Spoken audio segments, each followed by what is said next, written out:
arrondissement, searching out street names that sounded like poetry.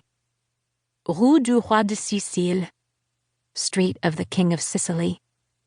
Rue des Blancs Manteaux, Street of the White Coats.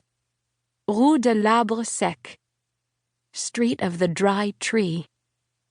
I loved that the most famous avenue in France, the Champs-Élysées, was named after the Elysian Fields, the ancient hero's paradise of Greek mythology. I loved all the small theaters dotting the city, their performances as accessible and essential to Parisians as daily bread. The opera, the theater, the ballet, they were all so easy to get to and so inexpensive. You could go out every night of the season and there would still be new things to see. My feet have never been so cold as that year, nor have I ever craved coffee and sugar as I did under post-war rationing. 5 years after the liberation, the city was still struggling to recover from the dark days. Neglected buildings crumbling and coated with grime. Graceful facades pockmarked with bullet holes. Central heating and hot water were rarer than an Akhal-Teki stallion. Threadbare clothes hung off spare frames. Everyone was still so thin. And women clattered about in wood-soled clogs left over from the occupation when shoe leather had disappeared. Memories of the war lurked everywhere, as I discovered, but no one would admit it.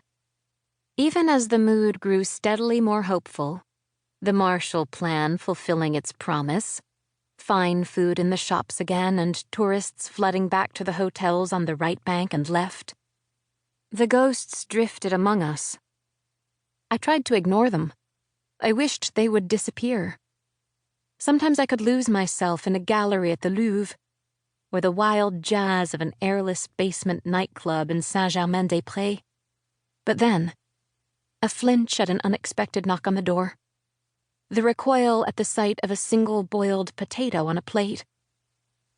The sobs, quickly stifled, that woke me in the night.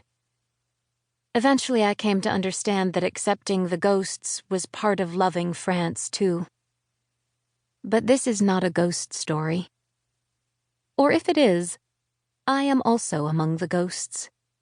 Me, the reserved girl who arrived in post-war France with an uncertain grasp of the subjunctive tense and a blush for every opinion I expressed.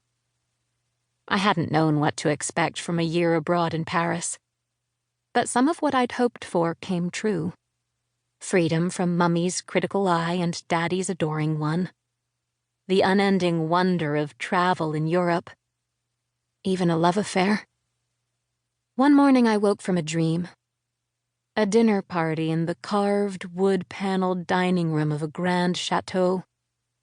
I was bantering with the heavy-browed Frenchman seated beside me, my voice no longer soft and sing-songy, but nimble and sure. I was holding my own, in French. As I lay there blinking myself awake in the lustrous chill of a winter dawn, I realized it wasn't a dream, but a memory of the night before. I had shed the role of the coy debutante who so often pretended to be empty-headed, and become a young woman unashamed of my hunger for knowledge.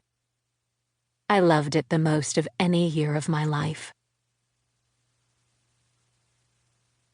Part 1. L'automne. Chapter 1. In all my excitement, I had scarcely managed to choke down a hardtack biscuit at dinner.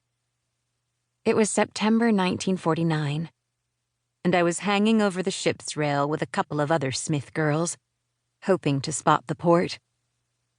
After several hours in our lookout spot, we were famished, out of cigarettes, and almost out of patience. Are those lights? Where? Over there on the horizon. I think we're still too far. Gosh, this is taking ages. Can't be much longer now. Evening, girls, said a voice behind us, and we turned to find the chief purser regarding us with a twinkle in his dark eyes. Standing watch?